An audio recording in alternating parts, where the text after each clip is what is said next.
I am curious to see what people think about this story. I ended up getting into a lot of legal trouble for something I didn't even do.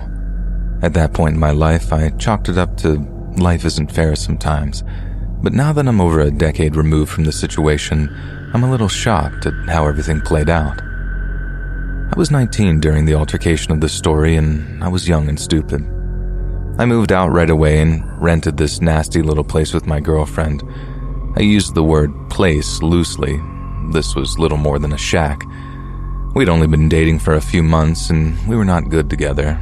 We fought constantly, and like I said, I was young, and I thought that I knew what I was doing. Moving in with her was my rebellion against my parents, who did not like this young woman. As soon as we moved in together, we started to fight right away, though. I would wake up in the middle of the night, and she would just be staring at me. And if anybody had ever seen the movie Paranormal Activity, when the main character just stands there and stares at her significant other for hours, that is exactly what my ex-girlfriend was doing. It was really creepy. I woke up 2 nights in a row to her standing there. Now, when I called her out on it, she just responded, "Relax, I'm just watching you." What does that even mean? I tried not to let it bother me, and I also tried not to tell my parents that they were right. I made minimum wage, she didn't work, and I couldn't pay my bills, eat, and support her. It just wasn't plausible. And this, of course, led to fights. I finally hit my breaking point after a month, and I told her that I was moving out as soon as the month was officially over. She lost it on me when I told her that.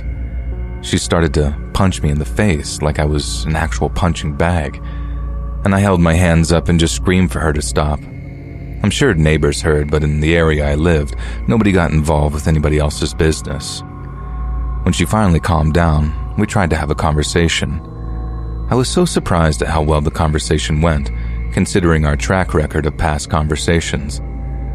We agreed to move back to our parents' houses and just take things one day at a time. It was a mature conversation, and I started to feel good about it. I made my arrangements and told her that I would be moving home tomorrow morning. I could tell that she was upset, but just nodded and said okay. That night, I woke up to her screaming, like the type of screaming that you would hear if someone was getting murdered. It was my girlfriend or ex-girlfriend or whatever she was at the time. She wasn't in the room, so I ran into the living room, and she was standing next to the front door. I grabbed her shoulder and asked if she was okay. She was sobbing uncontrollably. I held her and tried to tell her everything was okay. While I was hugging her, she had her keys in her hand and smacked me in the back of the head with her keys. I started to yell in pain and frustration, asking what that was all about, and she just kept saying that she knew. I still have no idea what she knew to this day, but repeatedly, she just kept saying that she knew. I kept stupidly trying to plead with her to relax when I should have just got into my car and drove away at that moment. What I didn't realize was, prior to her screaming, she had called the police.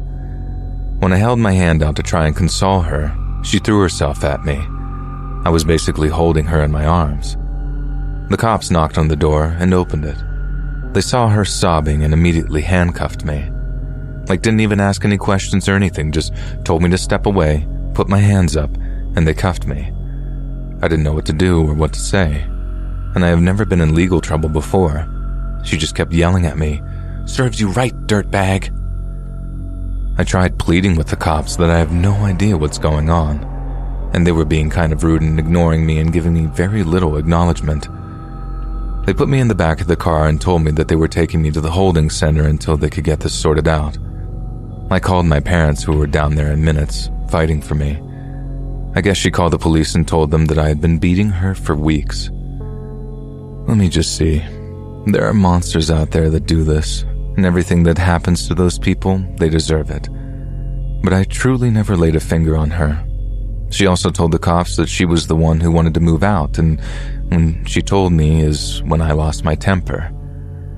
Thankfully, I had all the text conversations with my parents about moving home, and that helped me a lot. I don't know how it's possible, and when I tell people this story, they don't understand how it's possible either, but I was held at this holding center for over a week. They wouldn't let me out, and with no evidence or proof, they just held me there. Some people have told me it could be because of the county that I was in, but either way, it was just still incredibly messed up.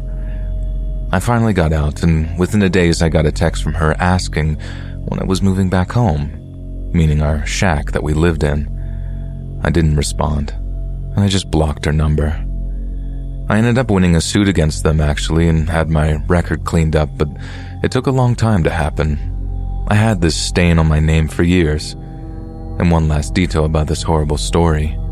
About 4 or 5 years ago, I found out that she was actually diagnosed with schizophrenia. Apparently, it runs in her family, as she has 2 cousins that also have it. And the last that I knew, she was in some institution for trying to stab her boyfriend at the time. She claimed he was working with the CIA to assassinate world leaders. And when I found that out, I legitimately got shivers. I thought of all the times she just watched me sleep, and about the night that she had me arrested when she kept saying that she knew. I'm so happy I got out when I did, even if it did cost me months of hell. Thankfully, she was never able to actually physically harm anyone, at least that I know of anyway. I truly hope she gets the help she needs and that one day she can live a happy and healthy life.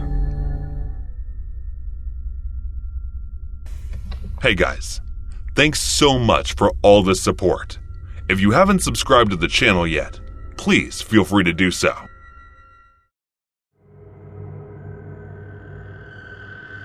Today is my best friend's funeral. I loved the guy, and I had always thought of him more like a brother than a friend. But I haven't prepared a eulogy, nor do I know if I'll be able to say anything since my mind is a mess right now.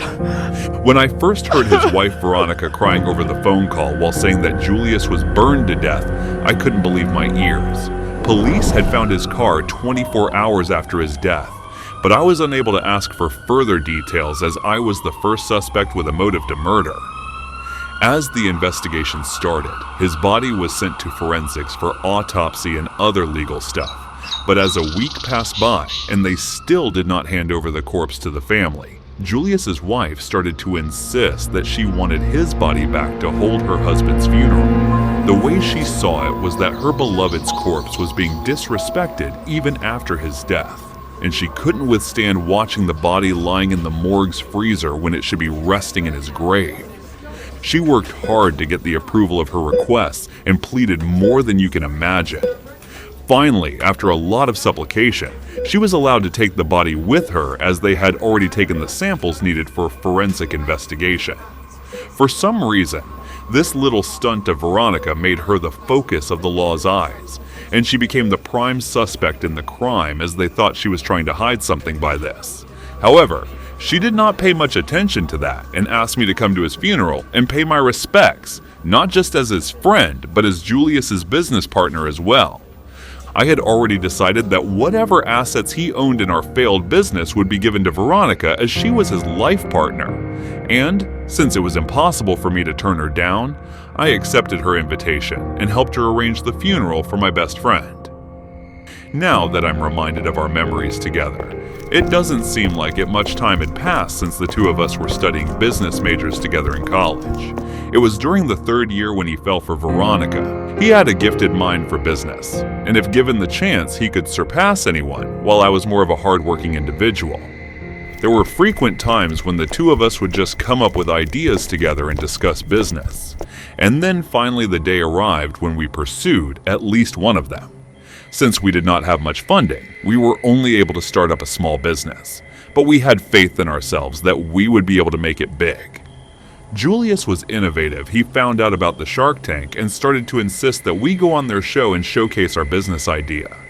I never really believed in that television stuff, as I knew most of what they show is scripted, and even if it was real, there was no way anyone was fool enough to invest in us, as our business was about eco-friendly car batteries based on solar energy and gas. It was hard enough as it was, as we were giving it our all to try and make it a success, but it was not easy to combine technology and nature, although all the technology already exists has similar factors. Still, I was not confident in our little business plan, but Veronica persuaded me with such a heartfelt speech that I had no other choice but to go. She was an ambitious girl from the beginning, and I had always respected her for that.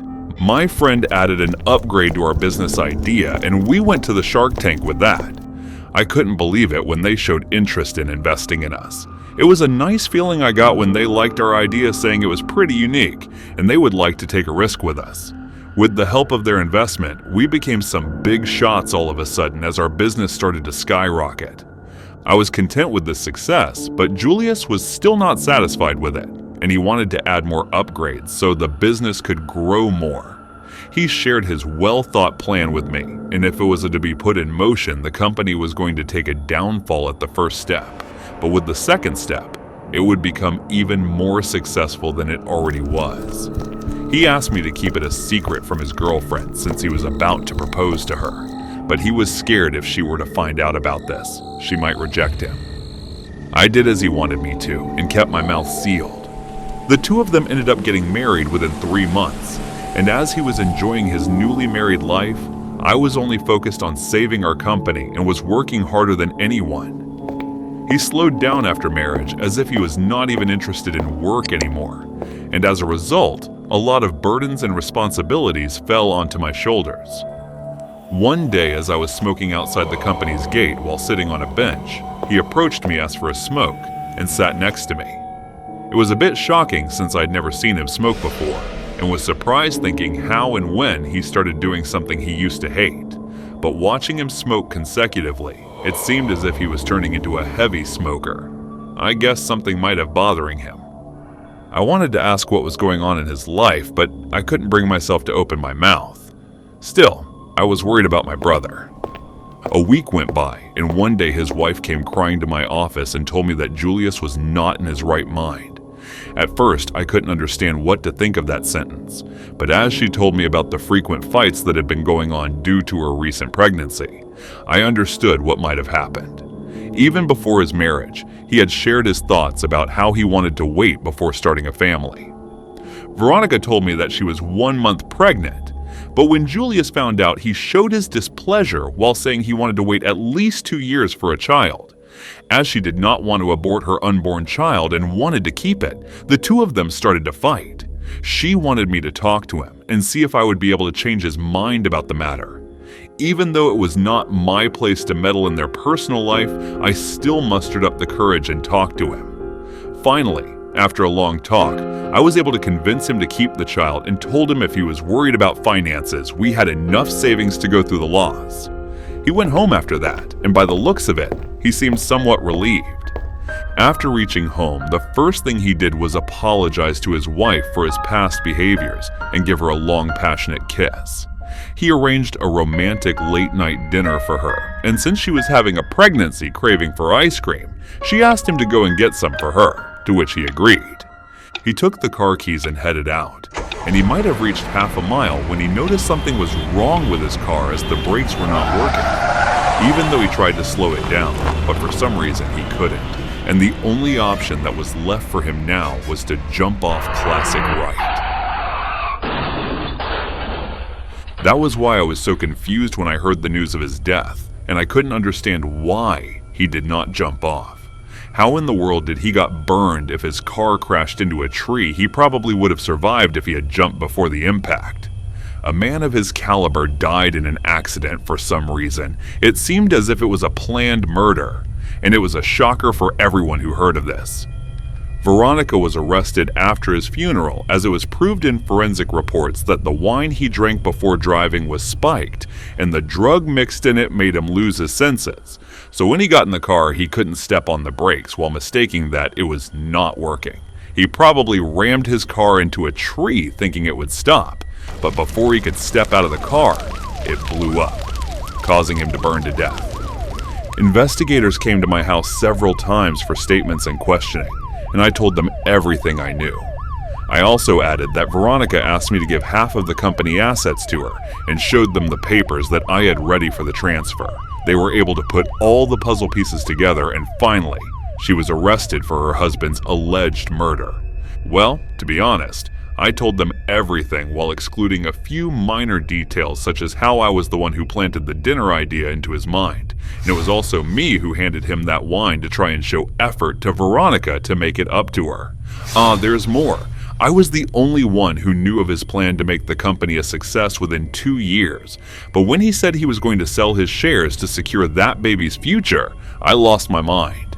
There was no way the plan would have worked with half the company assets gone.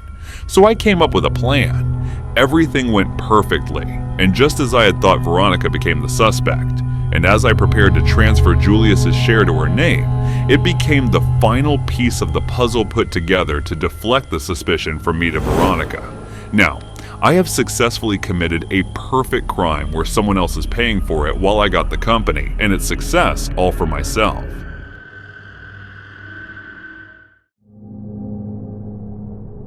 I had an exceptionally upsetting incident on my third job house sitting.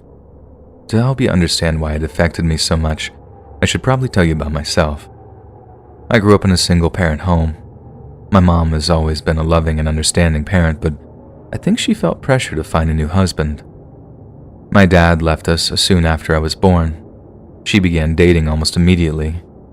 This pressure caused her to make a lot of bad choices. She did the bar scene, constantly bringing home a new man. A few would stay, but not for long. She never seemed to understand that you don't find a husband in a place like that. Every relationship inevitably broke down into arguments and fighting, and on more than one occasion, the fights got physical on both sides. My mom's love of wine did a lot to inflame tensions. And because of this constant state of chaos, I became a people pleaser and hated confrontation. It's the big reason behind my panic attacks.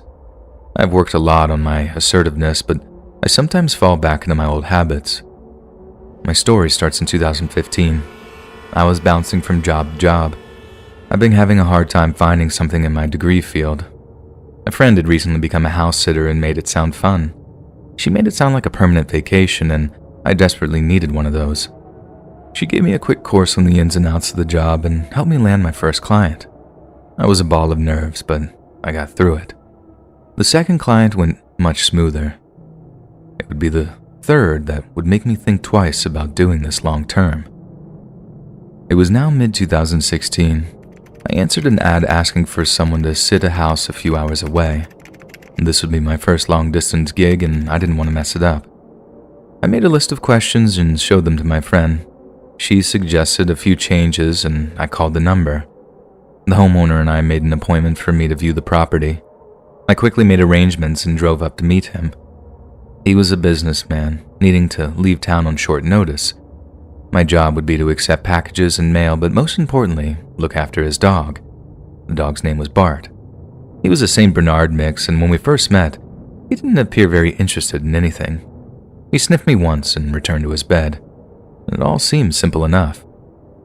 I asked a few questions, and at the end of the appointment, we both decided that I'd be perfect for the job. I checked into my hotel for the night and returned the following morning. My stay would be for 3 full nights, and I was looking forward to relaxing and maybe even playing with Bart. That afternoon, I tried to do just that. Bart wasn't interested, though. Instead, we lounged together on the patio.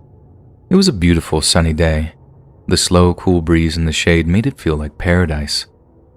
The home's slightly remote location allowed for a wonderfully peaceful environment. I felt calmer than I had in a very long time. Bart and I took a brief nap before going back inside for dinner. I ordered a pizza and cheesy bread.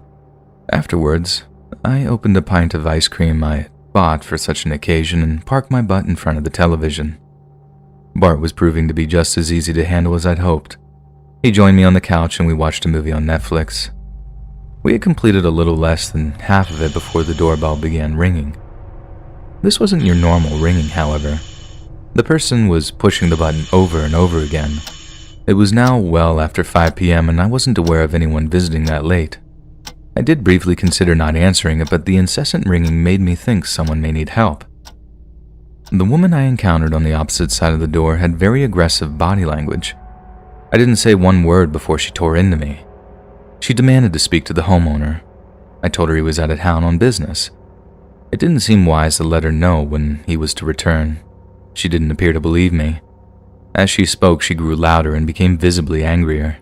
I could feel myself getting increasingly nervous, and I did all I could to convince her. Then, she began cursing at me, calling me all these things and terrible words I'd rather not repeat here. She had convinced herself that I was the homeowner's new girlfriend. I hadn't noticed until just then, but Bart had walked up behind me. As he became more enraged, he grew more aggressive. The scene quickly became a cacophony of yelling and barking. I could feel a panic attack was on the way. I was completely overwhelmed by all of it. Bart's booming bark echoed through the hallway. It looked like he would attack her at any moment. And things would only get worse from here. I'm not sure what I said, but it set the woman off, and she lunged at me. Bart reacted by lunging at her. By some miracle, I was able to get the door closed before anyone was hurt. After that, Bart calmed down a bit. He backed away a few feet and sat down, but his eyes stayed glued to the door. I slid down the door and commenced to suffering one of the worst panic attacks I've ever experienced. And the woman continued screaming and pounding on the door, and I was sure that I was dying. To his credit, Bart stayed where he was and did nothing, and minutes passed and I was able to get enough control of myself to call the police. The operator did a fantastic job of talking me down. The police arrived and I made it clear that she attempted to assault me. The officers were understanding and took the woman away with them. I'm not sure if he was formally arrested, however. I was still very shaken. I was a heartbeat away from running back home. In any matter, I had to notify the homeowner of what had happened. He was extremely apologetic and begged me not to leave, but against my better judgment, I agreed to stay. Like I said, I tend toward being a people pleaser. Admittedly, leaving Bart alone after he tried to protect me would have been cruel. We finally agreed that my fee would be doubled. It did feel like extortion, and I knew it may affect my reputation, but I'd already decided this would be my last sitting job, so I accepted. I'd need all the money I could get until I found a new job anyway. The next 2 nights were calm and quiet. Bart stayed by my side the entire time. It made leaving that much harder.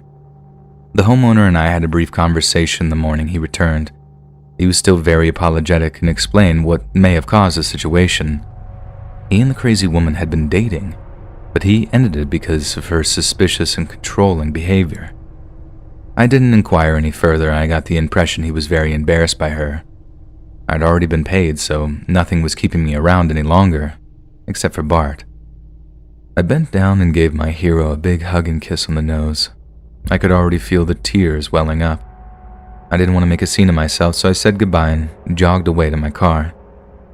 That was the worst and the last of my brief career in house sitting. I don't miss it for a second, and as for Bart, that's a completely different story. Where's your mom, Gracie? I turned toward Father and looked at him with a disgusted look when he asked me this.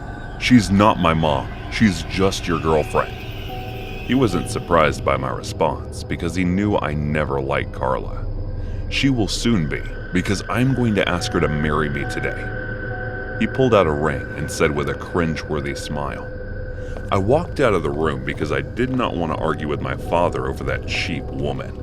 Father started dating this girl just after 4 years of my mother's death. It was like she had put some spell over him because he was head over heels with her. She was absolutely disgusting, and I hated her.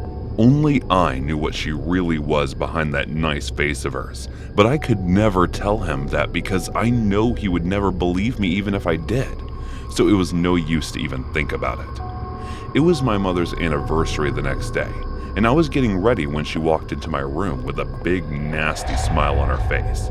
Trust me, every time I see her, I feel like I should kill her right away. I have imagined different methods of killing her, but I won't do it because Father liked her. Black suits you, dear. She came closer and caressed my cheek with the back of her hand. I immediately jumped away from her and shouted, "Don't touch me." She smirked by my response. "Why do you hate me, Grace? You know how much I love you, right?" She said with the same creepy and cringe smile. "Yes, Gracie, don't be so hard on your mom." Father walked in my room and said while kissing her, "Do any of you know how to knock?" I got frustrated by their public display of affection. I was ready to walk out of my room in frustration when Dad said there was something important he wanted to talk about. This year, Carla will be attending the ceremony as well. I turned my head in a jolt towards them. Why? You are talking about the ceremony of Mom's anniversary, right? So why must your mistress attend it? I said while gritting my teeth. But Father looked annoyed by what I said, and he started to scream at me that I should mind my manners and Carla is not his mistress, etc. I simply walked out of the room. I went directly to my mom's room. I locked it from inside just to be careful and started crying while sitting on her bed. There was a huge painting of Mom in the room. I was the one that made that for her birthday the year before she died. I started to bawl my eyes out because I was feeling so helpless at the moment that I could do nothing else except for cry.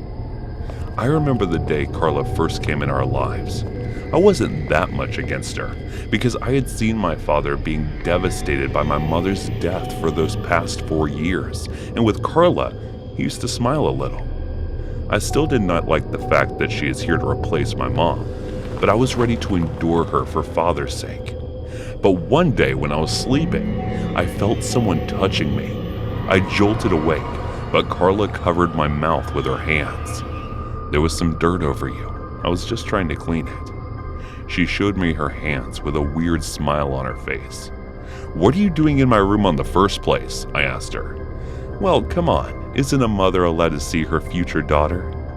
And I did not like this response of her, and she was still smiling with that cringe-worthy smile.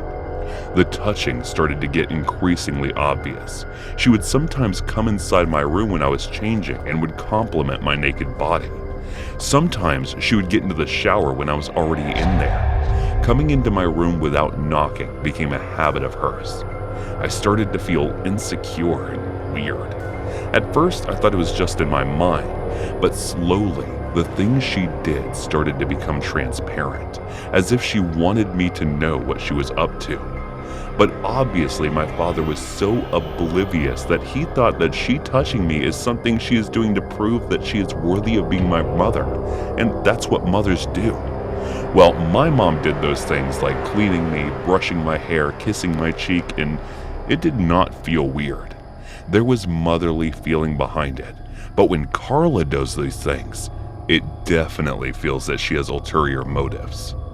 The other day, she barged in my room and borrowed my panties, saying she needs it, but she never returned those after that. Instead, she gave me a new set of red laced lingerie. I never wore them, nor am I going to wear them in the future. These things are nothing compared to what she does when she barged into my room in the middle of the night. I swear that I hate her so much that I am literally going to kill her unless I start to like her magically, which, by the way, is never going to happen. After crying my heart out, I went to the washroom and washed my face properly. I came out of the room and went to the hall where the ceremony was taking place. My blood was boiling watching Carla greeting guests like she was the woman of the house. During the entire event, I just tried to hide myself as much as possible from the prying eyes. After the event ended, Father came to me and said, "Listen, Gracie, I just got an urgent call from work, so I need to go on a 2-day business trip this evening. It's important, so try to get along with Carla and not to upset her in any way." He was looking at me with a serious and concerned look. I nodded, and he left. That night, I was suddenly awake in the middle of the night by the sensation of someone's tongue in my mouth. I tried to get up, but noticed my hands and legs were tied to each corner of the bed. I don't want to be your mom, Grace. You know, I never want to marry your father, but I have to if I can come closer to you that way, she said and started kissing me again. You are so sexy. I love you, Grace. She moaned in my ears while slipping her hand inside my pants.